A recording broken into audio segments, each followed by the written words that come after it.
إن الحمد لله نحمده ونستعينه ونستغفره ونؤمن به ونتوكل عليه ونعوذ بالله من شرور أنفسنا ومن سيئات أعمالنا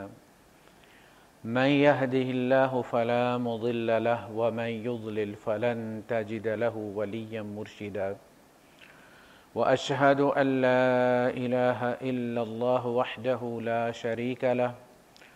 ولا ضد ولا ند ولا مثيل له ولا مثال له وأشهد أن سيدنا ومولانا ومعلمنا ومرشدنا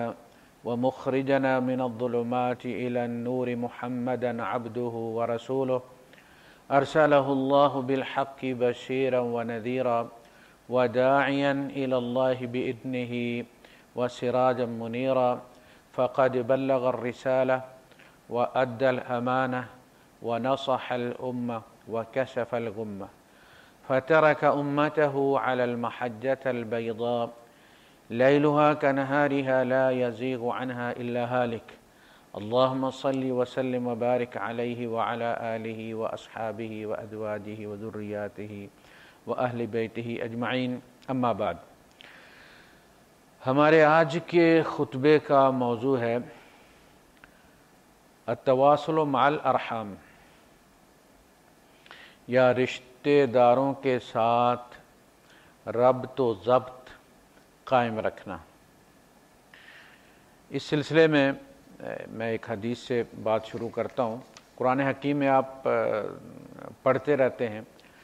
کہ مومن کی نشانی یہ ہے کہ یصلون ما امر اللہ بہ ان یوصل، کہ وہ رشتے جوڑ کے رکھتے ہیں جن کے جوڑنے کا حکم اللہ پاک نے دیا ہے۔ اور کافروں کے بارے میں یہ بات فرمائی گئی ہے کہ وہ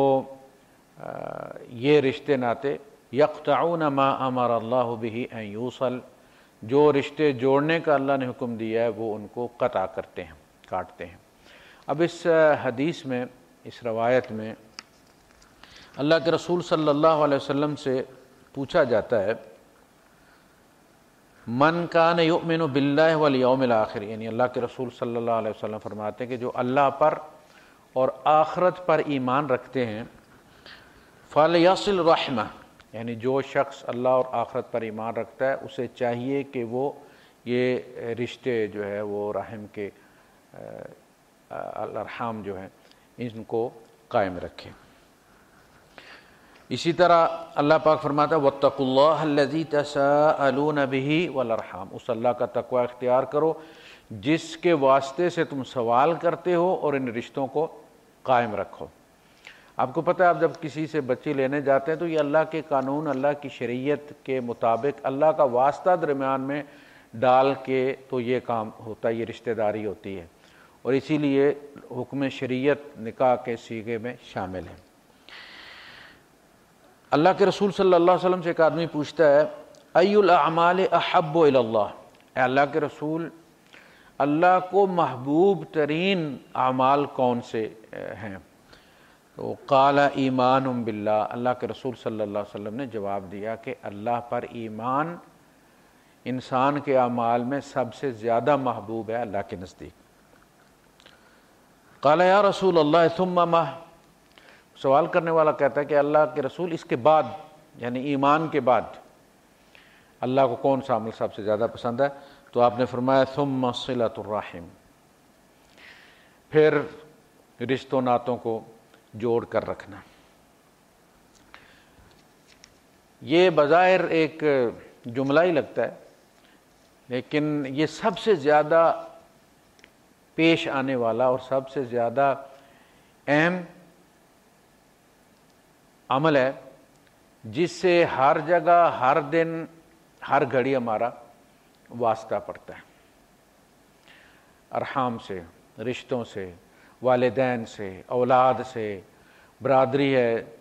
چچا ہیں، چچا زاد ہیں، پھوپھیاں ہیں، پھوپھی زاد ہیں، خالہ ہے، خالہ زاد ہیں، یہ رشتے، ان کے ساتھ تعلق کو قائم رکھنا، اور یہ کوئی معمولی بات نہیں ہے کہ جی اس کی اتنی اہمیت کیسے ہوگی کہ ایمان کے بعد سب سے زیادہ یہ عمل اللہ کو پسند ہے؟ اس لیے کہ اس کو قطع کرنے میں بہت ساری خرابیاں ہیں، اور ان کو جوڑ کر رکھنا ایک قیامت ہے، یہ کوئی معمولی کام نہیں ہے، صرف منہ کی بات نہیں ہے۔ رشتہ دار عموماً آپ کے ساتھ زیادتی کرتے ہیں، سب سے بڑے شریک یہی رشتے ہوتے ہیں۔ یعقوب علیہ السلام نے جب یوسف علیہ السلام کا خواب سنا اور آپ نے اس کی تعبیر جان لی کہ اللہ پاک ان کو بادشاہ بنانے والا اور ایک دن دنیا جھکے گی ان کے سامنے، تو انہوں نے سب سے پہلے کس سے خبردار کیا ان کو؟ یہ نہیں کہا کہ دشمنوں کو پتہ نہ چلے، محلے والوں کو پتہ نہ چلے، گاؤں والوں کو پتہ نہ چلے، شریکوں کو پتہ نہ چلے، فرمایا لا تقصص رؤیاک علی اخواتک، اپنے بھائیوں کو اس خواب کی بھنک بھی نہ لگنے دینا۔ فَيَكِيدُوا لَكَ كَيْدًا، وہ تیرے لیے چال چل جائیں گی، یعنی تجھے اس منزل سے کھوٹا کرنے کے لیے چال چل جائیں گے وہ۔ تو حسد کا بھی سب سے بڑا مظہر یہی ہوتے ہیں، سب سے زیادہ حسد بھی انہی کو ہوتا ہے، اور سب سے زیادہ اس حسد کو میٹیریلائز کرنا، اس حسد پر عمل درآمد کرنے کے مواقع بھی ان کے پاس ہوتے ہیں، یہ گھر میں ہوتے ہیں۔ دشمن باہر ہوتا ہے، وہ نیت کر کے بھی جو ہے وہ شاید اپنے حسد کو کی جو چال چلنا چاہتا ہے وہ نہ چل سکے، لیکن یہ گھر میں رہتے ہوئے چل جاتے ہیں۔ تو ان کا عموماً جو وتیرہ ہوتا ہے رشتہ داروں کا، وہ حسد، حقد اور شریکہ۔ یہ ماتم کی روٹی بھی کھانے جاتے ہیں، بعد میں باتیں بناتے ہیں، شادی کی روٹی بھی کھاتے ہیں، باتیں بھی بناتے ہیں، کہ یعنی کسی معاملے میں بھی آپ ان کو پیچھے نہیں پائیں گے۔ ان تمام خرابیوں کے باوجود امتحان یہ ہے کہ ان کے ساتھ تواصل جو ہے، تواصل آپ کو پتہ ہے یہ جو نیٹ ورک ہوتا ہے یہ ہے، پہاڑ کی چوٹی پر، کیٹو کی چوٹی پر بھی وہ نیٹ ورک ملے، آپ امیر ترین ہو گئے، کیٹو کی پہاڑی پہ کھڑے ہیں اور یہ غریب ترین ہے، پھر بھی وہ تعلق قائم رہنا چاہیے، نیٹ ورک ٹوٹنا نہیں چاہیے۔ اور اگر آپ کہیں کھائی میں ہیں تو بھی یہ نیٹ ورک ٹوٹنا نہیں چاہیے، یہ صلہ رحمی جو ہے یہ قائم رہنی چاہیے۔ اس کو لے کر اللہ پاک کے حضور قیامت کے دن حاضر ہونا ہے، اور وہاں یہ رشتہ داری اللہ کے عرش کا پایا پکڑے کھڑی ہوگی اور سوال کرے گی کہ میرا حق دلوایا جائے، یعنی میری حق تلفی ہوئی ہے تو اس کا آج مداوے کا دن ہے، سب کو ان کے حقوق ملیں گے، میری بھی بڑی ناقدری ہوئی ہے، میرا بھی حق مارا گیا ہے، تو اللہ آج میرا حق پورا کیا جائے۔ تو اللہ پاک اسے فرمائیں گے کہ کیا یہ تو اس پہ خوش ہے کہ جس نے تجھے جوڑا ہو وہ اسے میں آج اپنے آپ سے جوڑوں، اور جس نے تجھے قطع کیا ہو میں اسے اپنے آپ سے کاٹ پھینکوں، میں اس کے ساتھ کوئی تعلق نہ رکھوں؟ تو رشتہ داری کہے گی کہ میں اس پہ راضی ہوں۔ دیکھ لیں آپ، یہ اس میں اللہ کے رسول صلی اللہ علیہ وسلم بڑی پیاری بات فرمائی نا، کہ جو اللہ پر اور آخرت پر ایمان رکھتا ہے اسے چاہیے کہ وہ تو قائم رکھے نا ان رشتوں کو، علی الرغم کہ انہوں نے وار کیے ہیں۔ اسی لیے میں نے آج لکھا بھی تھا کہ عربی کی ایک ضرب المثل ہے کہ الاقارب کالعقارب، اقرب کہتے ہیں بچھو کو، تو رشتہ دار بچھو ہوتے ہیں، ان کا کام ڈنگ مارنا ہے، ان کی فطرت میں ڈنگ مارنا ہے۔ اس بچھو کو لے کے اس کے ساتھ تعلق آپ نے قائم رکھنا ہے۔ تو کیسے رکھیں گے؟ انسان کی فطرت ہے نا کہ وہ بدلے میں کچھ مانگتا ہے، دنیا میں بھی تو اسی طرح ہوتا ہے نا کہ آپ کہتے ہیں کہ مطلب کے لیے گدھے کو بھی باپ بنا لیتے ہیں۔ تو جس رشتہ دار کے ساتھ آپ کو کام پڑتا ہے اس کے ساتھ فوراً تعلق جوڑ لیتے ہیں، آپ اس کی ساری خطائیں ایک طرف رکھ دیتے ہیں، معاف نہ بھی کریں لیکن کم از کم اسے آپ ایک فولڈر میں کر کے چھپا لیتے ہیں، کیونکہ اس سے کام ہے۔ اور جو غریب آپ کے کسی کام کا نہیں ہوتا اس کی چھوٹی سی بات پہ بھی تعلق کاٹ کے پھینک دیتے ہیں آپ کہ اس سے تو نہ ہمارا کوئی کام ہے نہ ہمارے کام آنے والا ہے، لہذا سے تعلق رکھنے کی کوئی ضرورت نہیں ہے۔ یہ تو دنیا میں بھی ہوتا ہے۔ لیکن اب دیکھیں کسی آدمی کو اگر کوئی یہ کہے کہ جب آپ فلاں کے ساتھ دعا سلام کر لیں، اور وہ کہے نہیں جس نے میرے ساتھ یہ زیادتی کی ہے، یہ زیادتی کی ہے، یہ زیادتی، اور آپ اسے کہیں کہ میں تمہیں 500 روپے دیتا ہوں اور تم اس بندے کو جا کے سلام کر کے آپ دیکھیں گے کہ وہ بندہ جائے گا، اب وہ ساری جو اس نے نفرت پالی ہوئی تھی نا اور کہہ رہا تھا جی جس نے یہ بھی کیا میرے ساتھ لہٰذا میں اس کے ساتھ دعا سلام نہیں کروں گا، وہ سارا کچھ ایک فولڈر میں وہ اکٹھا کر لے گا، چھپا دے گا اسے، اور اس 500 روپے کی خاطر نہ صرف یہ کہ وہ جا کر اس کو سلام کرے گا بلکہ شاید اس کو وہ معانقہ بھی کرے، اس کو جفی بھی ڈال کے آئے اور آپ سے کہے کہ کر دو جی 500 روپیہ۔ جبکہ آخرت میں اللہ پاک یہ فرما رہا ہے کہ اس دن جس دن ماں بیٹے سے، بیٹا ماں سے، باپ بیٹے سے اور بیٹا باپ سے، بھائی بھائی سے اور بیوی شوہر سے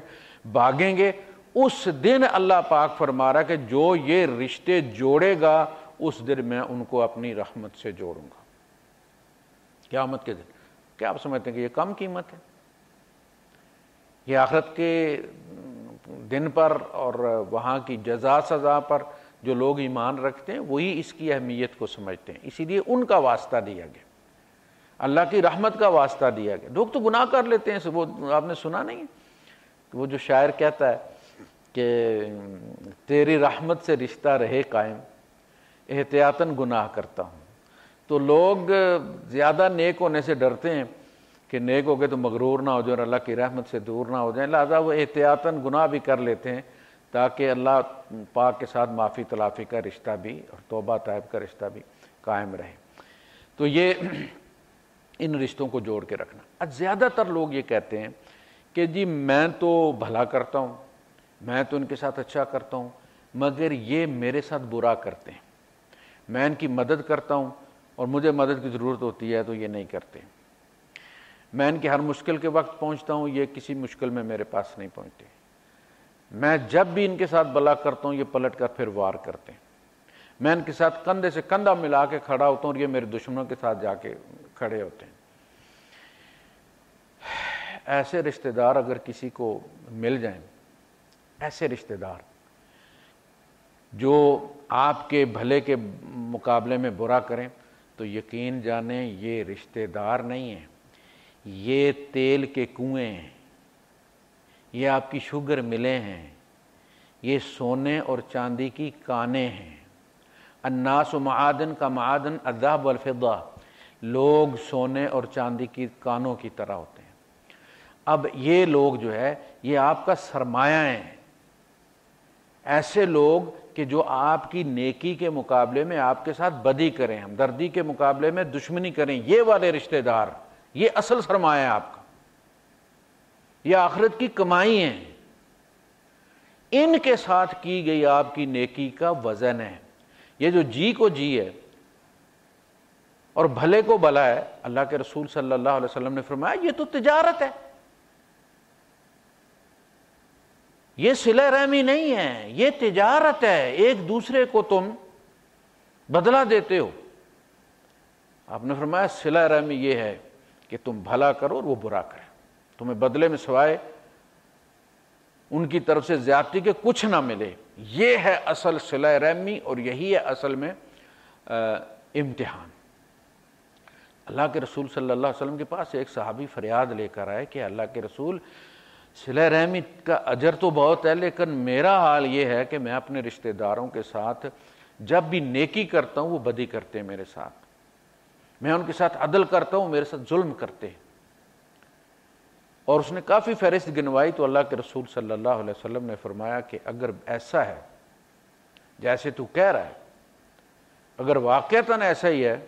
تو ان کے منہ میں خاک جھونک رہا ہے، یعنی تیرا ان کے ساتھ نیکی کرنا ان کے لیے نقصان کا باعث ہے اگر وہ تیرے ساتھ بدی کرتے ہیں تو،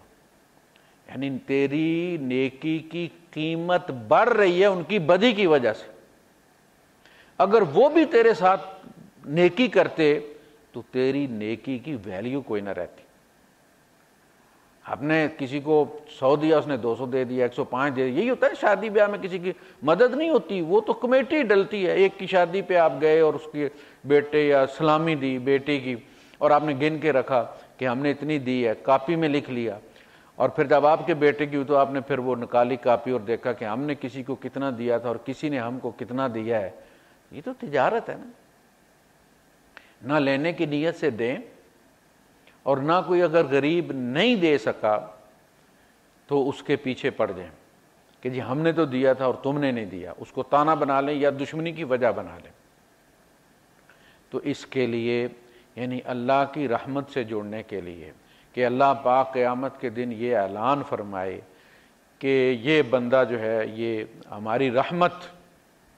کے سائے میں، جب اللہ کی رحمت کے سائے میں ہوگا بندہ، تو دینے دلانے میں جو آپ نے کوئی زیادتی ہم نے کی ہوئی ہے کسی کے ساتھ، ہماری جو کٹوتیاں ہوں گی، آپ کو پتہ ہے کہ میت کا سب سے پہلے قرض اتارا جاتا ہے، اس کے بعد وراثت کوئی بچے تو تقسیم ہوتی ہے۔ اسی طرح قیامت کے دن حقداروں کو ان کے حقوق ادا کیے جائیں گے ہماری نیکیوں میں سے، کوئی بچے گی تو تلے گی، وہ جو ہے نا نیکی بدی ترازو تلے گی، اور اگر نیکیوں والا پلڑا جھک گیا تو جنت میں چلا جائے گا، اور اگر بدیوں والا پلڑا جھک گیا تو جہنم میں چلا جائے گا۔ وہ نیکیاں تو تب تلیں گی نا اگر کوئی نیکی بچے گی، پہلے تو قرضے ادا کیے جائیں گے نا، مقروض ہیں ہم لوگوں کے، پارٹیوں سے رابطہ کیا جائے گا، منت ترلا کیا جائے گا، کوئی فی سبیل اللہ معاف کر دے، کوئی تھوڑا بہت لے کے معاف کر دے، لیکن کوئی کہہ رہا کہ نہیں جی میں نے تو اتنا لینا ہے۔ تو وہ جو بھی ہم نے کی ہوں گی، جن پر آج ہمیں بڑا اعتماد ہے کہ میں روز سپارہ قرآن کا بھی پڑھتا ہوں یا پڑھتی ہوں، اور فلاں بھی نیکی کرتی ہوں، فلاں بھی نیکی کرتا ہوں، تو نیکیاں تو میرے پاس بہت ساری ہیں، تسبیحات بھی بہت ساری ہیں۔ ایک لا الہ الا اللہ اتنا وزنی ہے کہ زمین و آسمان اس میں ایک پلڑے میں، اور لا الہ الا اللہ دوسرے پلڑے میں رکھ دیا جائے تو لا الہ الا اللہ والا پلڑا جھک جائے گا۔ لہٰذا میں تو 100 تسبیحات صبح پوری کرتا ہوں لا الہ الا اللہ کی، 100 سونے سے پہلے کرتا ہوں، میرے پاس تو ڈھیر مارے ہوئے ہیں۔ قیامت کے دن جب دینے کی باری آئے گی تو وہ اس کا ریٹ مقرر نہیں ہے، پارٹی کتنے پہ راضی ہوتی ہے یہ پارٹی پر ہے۔ اگلا بندہ بھی پھنسا ہوا ہے، اسے پتہ ہے کہ میں اس کو جتنا بھی نچوڑوں گا اس سے جو مجھے نیکیاں ملیں گی وہ تلیں گی تو میں جنت میں جاؤں گا، لہٰذا وہ تو آپ کو بالکل کاٹ کے رکھے گا، مجھے تو اتنی چاہیے۔ آپ بے شک روئیں دھوئیں اور اسے کہے کہ بھائی صاحب میں جہنم میں جل جاؤں گا، یار تم کچھ ڈسکاؤنٹ کرو تاکہ میرے پلے بھی کچھ بچ جائے، وہ کہ نہیں مجھے اس وقت اپنی جنت کی پڑی ہوئی ہے۔ اس حال میں اللہ پاک یہ فرما دے کہ یہ بندہ میری رحمت کے سائے میں، یہ کورڈ ہے میری رحمت کی طرف سے۔ سمجھ رہے ہیں آپ بات کو؟ تو دوائیاں ہوتی ہیں نا، انشورنس جب کرواتے ہیں آپ تو اس میں کچھ دوائیاں کورڈ ہوتی ہیں جو انشورنس پے کرتی ہے اس کے لیے 70% یا جو بھی ہے، اور کچھ دوائیاں وہ ہوتی ہیں جو ان کورڈ ہوتی ہیں، وہ آپ کو خود سے اللہ پاک کی رحمت یہ کہہ دے قیامت کے دن کہ یہ بندہ ہر لحاظ سے 100% کورڈ ہے، اس کی آنکھیں بھی، اس کی زبان بھی، اس کے کان بھی، اس کے ہاتھ بھی، اس کے پاؤں بھی میری رحمت کے کورڈ ہے۔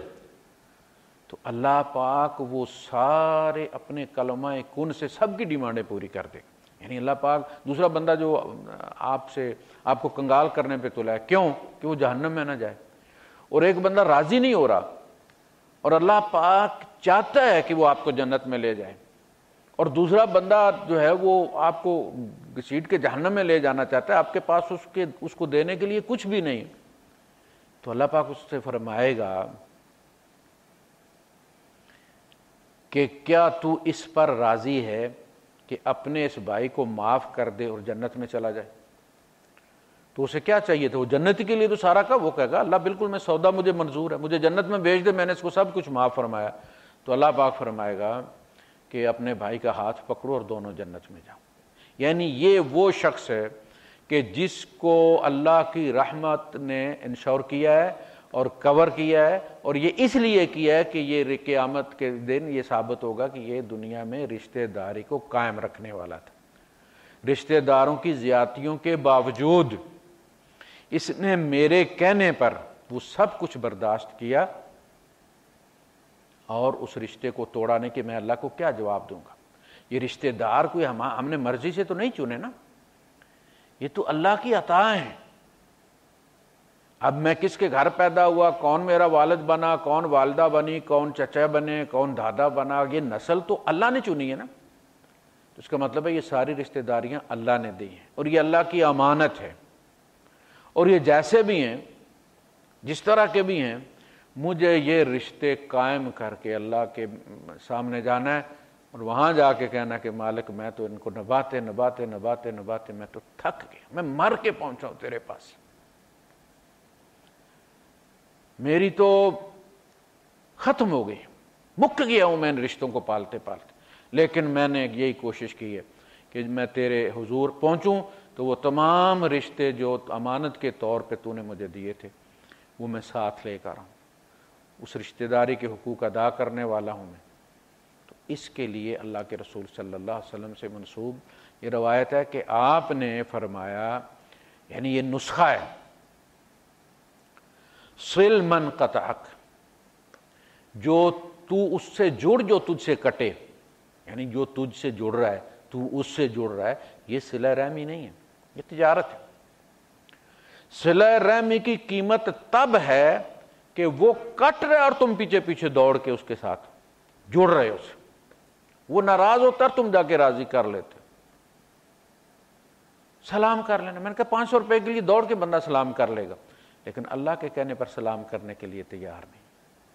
تو پتہ چل گیا نا کہ اللہ کی قیمت اس کے نزدیک کیا ہے۔ اسی لیے اللہ پاک نے فرمایا میرے نزدیک کسی شخص کی قیمت وہ ہے جو میری قیمت اس کے دل میں ہے۔ جتنا اللہ آپ کو عزیز ہوگا اتنے آپ بھی اللہ کو عزیز ہوں گے، اور اگر آپ کو اللہ کی پرواہ نہیں ہے تو اللہ کو بھی آپ کی پرواہ نہیں۔ صل من قطعک، تو اس سے جڑ جو تجھ سے کٹے، کہ وہ بھائی مت کٹو، اس کے گھر چلے جائیں، رستے میں ملے سلام کریں، اپنی غلطی پوچھیں، غلطی اس کی ہو پھر بھی جا کے معذرت کریں کہ بھائی صاحب شاید میری کسی غلطی کی وجہ سے آپ ناراض ہو گئے، یار معاف کر دو، یہ 4 دن ہے زندگی کے۔ اور ایک بات میں آپ کو بتاؤں، یہ رشتے ناتے جو آپ کے ساتھ زیادتی کرتے ہیں نا، یہ جب فوت ہوتے ہیں تو آپ کو وہ جو اپنی کی ہوئی نیکیاں ہیں نا، ان کی ہوئی بدیوں کے عوض جو آپ نے نیکیاں کی ہوئی ہیں، وہ اس وقت آپ کو مٹھاس دیتی ہے۔ ایک بندے کی بدی کا آپ 10 گنا زیادہ بدلہ دیتے رہے ہوں،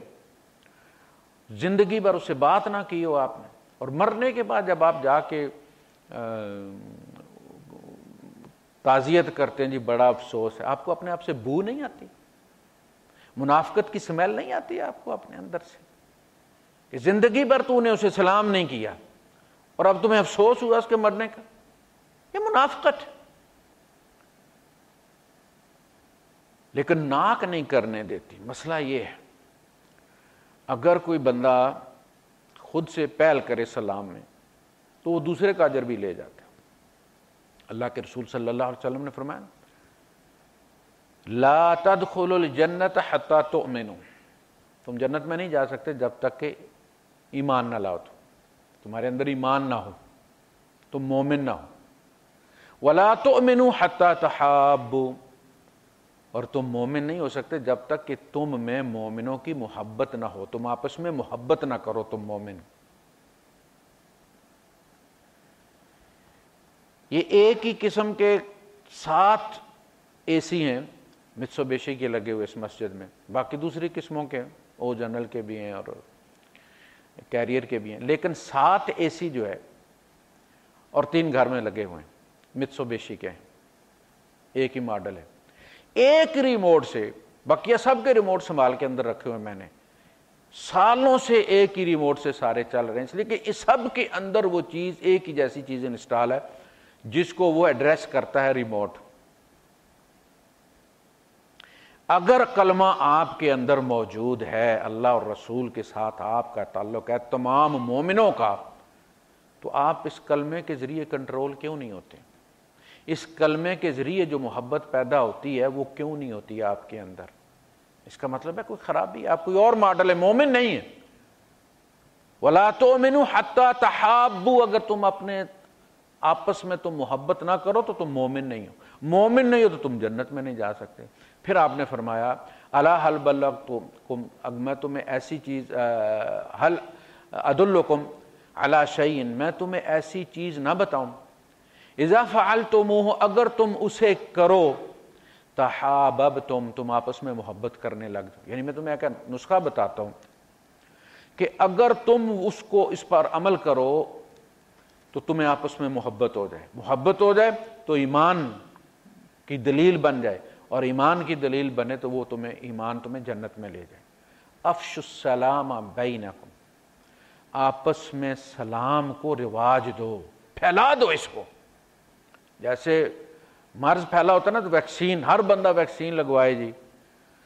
اس کو ویکسین سمجھ کے اس کو سلام کو کیا کرو۔ اس کے اندر سینوں کے میل دھونے کی اتنی صلاحیت ہے کہ جھٹ سے ایسے صاف کر دیتا ہے جیسے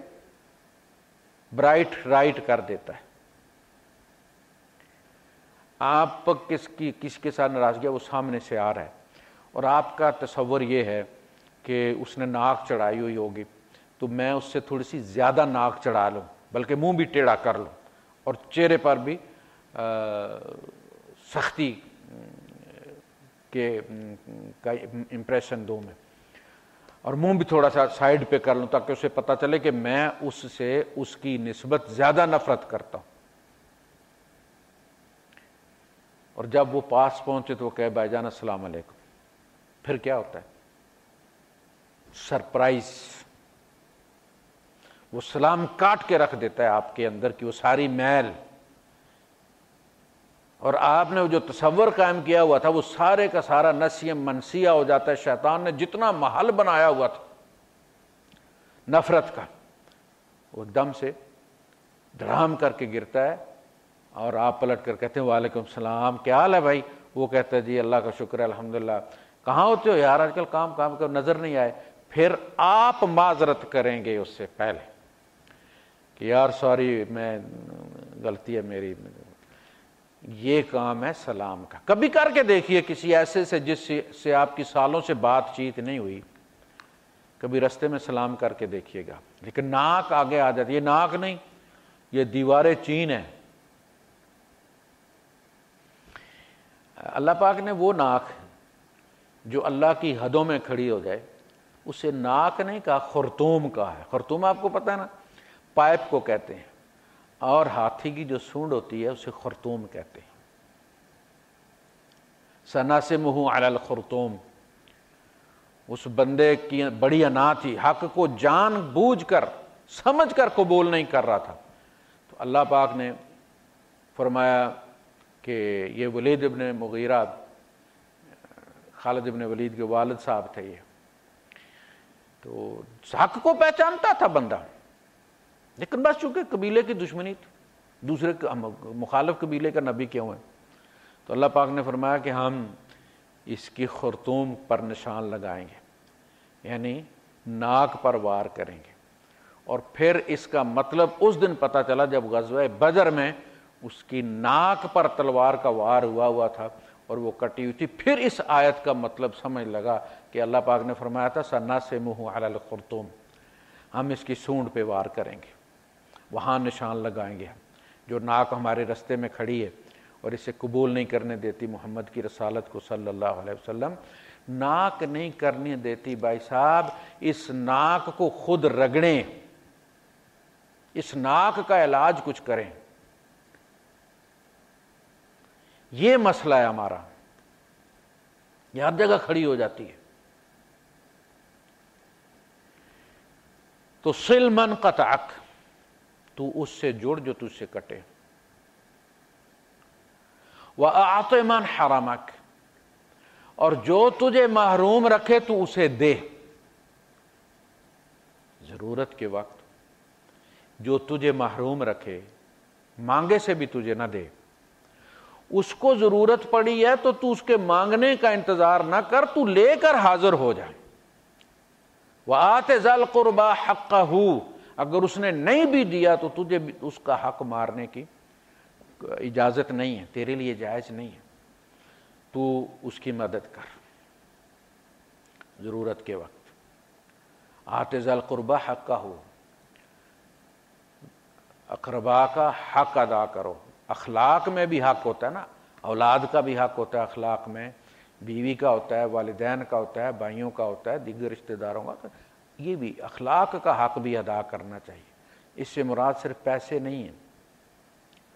اعط من حرمک، اعف عن من ظلمک، ذرا ہمت کر، ایمان کی کمر کس،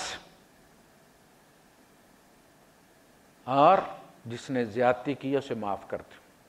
کہتے ہیں نا پھٹے ہوئے کو سیا نہ جائے، اور جو ناراض ہوا اسے منایا نہ جائے،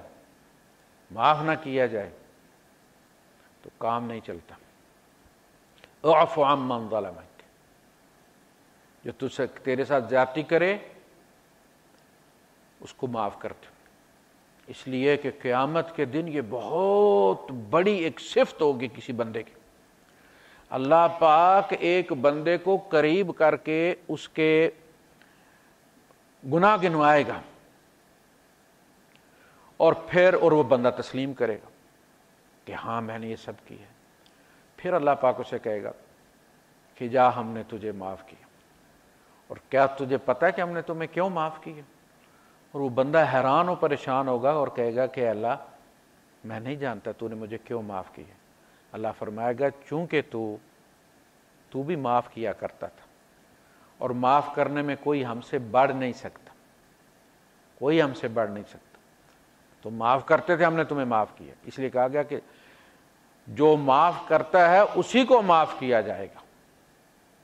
اور جو معاف کرنے والے ہیں دل میں بات نہیں رکھتے ان کی جان دنیا میں بھی سوکھی نکلتی ہے، قیامت کے دن تو معافی ہوگی، اس کی نشانی ان کے مرتے وقت بھی ہو جاتی ہے کہ ان کی جان آسانی سے نکلتی ہے۔ جس بندے کے سینے سے کسی کی بات نہیں نکلتی، اس سینے سے اس کی روح بھی بڑی ہی مشکل کے ساتھ نکلتی ہے، بہت مشکل کے ساتھ۔ اولاد دعائیں کرواتی ہے ان کے لیے، بکرے دیتی ہے صدقے کے ان کے لیے کہ کسی طرح ان کی منزل آسان ہو اور جان نکلے۔ اعف عن من ظلمک، جو زیادتی کرے اسے معاف کر دو۔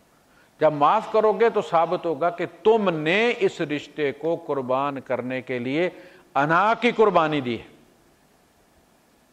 اور اللہ پاک اس کی قدر کرے، شکور ہے وہ، اللہ بڑا قدردان ہے۔ اور آخری چیز، یہ 4 چیزیں ہیں، آخری چیز وَأَحْسِنْ إِلَىٰ مَنْ أَسَاءَكَ، جو تیرے ساتھ برائی کرے تو اس کے ساتھ اچھائی کر۔ یعنی صرف یہ نہیں کہ معاف کر دیا، بلکہ یہ کہ اس سے آگے بڑھ کر تو اس کے ساتھ اچھائی کر۔ احسن، اس کی سیئہ کو نہ دیکھ، تو حسنہ، اپنی بھلائی کو دیکھ۔ جتنا کسی نے آپ کے ساتھ زیادہ برا کیا ہوا ہوگا اتنا آپ کی معافی کا حشر کے پلڑے میں وزن ہوگا کہ اس نے اتنی بڑی زیادتی کو معاف کی ہے۔ ریٹ لگیں گے قیامت کے دن، نیکی گینی نہیں جائے گی، تولی جائے گی۔ ایک ہی نیکی مختلف حالات میں مختلف ویٹ ہوگا، اس کا مختلف وزن ہوگا۔ حضرت عیسیٰ علیہ السلام ایک معبد میں بیٹھے ہوئے تھے یہود کے، اور وہاں چندے کا باکس رکھا ہوا تھا، تو لوگ آ رہے تھے اور ڈال رہے تھے، اور بڑی بڑی اماؤنٹ آ رہی تھی۔ پھر شام کے وقت کوئی بڑھیا آئی اور اس نے ایک درم نکالا اور اس کو اپنے دوپٹے سے صاف کیا اور اس بکسے میں اس نے ڈال دیا۔ تو حضرت عیسیٰ علیہ السلام تڑپ گئے۔ آپ نے فرمایا یہ بڑھیا لے گئی۔ اس وقت تک اس بکسے میں جتنے لوگوں نے بھی صدقہ ڈالا تھا، بڑے بڑے پیسے دیے تھے لوگوں نے، دیکھ رہے تھے، فرمایا اس بڑھیا کا ایک درم ان سب پہ غالب آ گئے۔ تو حضرت عیسیٰ علیہ السلام کے بارے میں آپ کو پتہ ہے کہ وہ بتا دیا کرتے تھے وَأُنَبِّئُكُم بِمَا تَأْكُلُونَ وَمَا تَدَّخِرُونَ فِي بُيُوتِكُم، اور میں تمہیں بتا دیتا ہوں وہ جو تم نے کھایا ہے اور وہ جو تم گھر میں چھوڑ آئے ہو۔ تو آپ کے حواریین نے پوچھا کہ اے اللہ کے نبی یہ کیسے؟ یعنی لوگوں نے تو بڑے بڑے اماؤنٹ دیے، اس بڑھیا کے ایک درم نے کیوں ان کا جو ہے وہ، بلکہ آپ نے فرمایا کہ اس بڑھیا کا درم ان سب کو وہ جو دیے تھے نا یہ ان پہ جا کے پڑا ہے اور اس درم کی برکت سے ان کا دوسروں کا بھی قبول ہو گیا۔ تو آپ نے فرمایا لوگوں نے پیسے میں سے پیسہ دیا تھا، مگر اس بڑھیا نے بھوک میں سے پیسہ دیا ہے، یہ بھوکی ہے، اس نے کچھ بھی نہیں کھایا ہوا، یہ سے ایک درم سے روٹی کھا سکتی تھی مگر اس نے اللہ کو دینا پسند کیا اسے، اور اس کی برکت سے دوسرا بھی قبول ہو گیا اور اس بڑھیا کو ان سب سے زیادہ اجر مل گیا۔ تو نیکی ایک ہی ہوگی، مگر نیک رشتہ داروں کے ساتھ نیکی کرنے والوں کو بھی نیکی ملے گی، لیکن جو زیادتی کرنے والے رشتہ داروں کے ساتھ نیکی کرے گا نا اس کی نیکی کا اجر بھی زیادہ ہوگا۔ یہ کام باتیں تو چاہ رہی ہیں جی، لیکن آپ کبھی تجربہ کر کے دیکھ لیجئے گا کہ ساری رات نفل پڑھنے سے اور دن بھر روزہ رکھنے سے یہ کام مشکل ہے کہ آپ کسی عزیز اور قریب اور رشتہ دار کی زیادتی کو معاف کریں، خود آگے بڑھ کے اس کے گھر چلے جائیں، خود اس کو سلام کریں، خود موقع پیدا کریں کہ وہ آپ کے ساتھ جڑے اور آپ اس کے ساتھ جڑیں۔ یہ کام آسان نہیں ہے، یہ وہ نفل پڑھنے سے مشکل ہے کیونکہ اس میں نفس مارنا پڑتا ہے۔ وہاں نفس موٹا ہو رہا ہے کہ اتنے ہو گئے، اتنے نفل ہو گئے، اتنے صدقات ہو گئے، اتنی تسبیحات ہو گئیں، پتہ نہیں اب وہاں جگہ بھی ہوگی رکھنے کی کہ کوئی نہیں ہوگی، وہ نفس موٹا ہوتا ہے اس سے۔ لیکن یہاں نفس پہ وار ہوتا ہے، نفس کی ناک کٹتی ہے۔ مجھے کسی نے پوچھا تھا نا کہ جنت کا فاصلہ کتنا ہے، جنت کتنی دور ہے، تو اس نے کہا تھا جنت دور نہیں ہے، جنت صرف 2 قدم ہے، تو شرط یہ ہے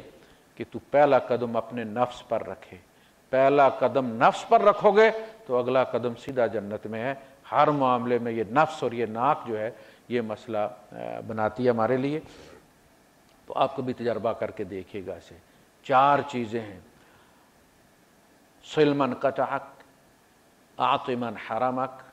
اعف عن من ظلمک، اور احسن الی من اساءک۔ وآخر دعوانا الحمد للہ رب العالمین۔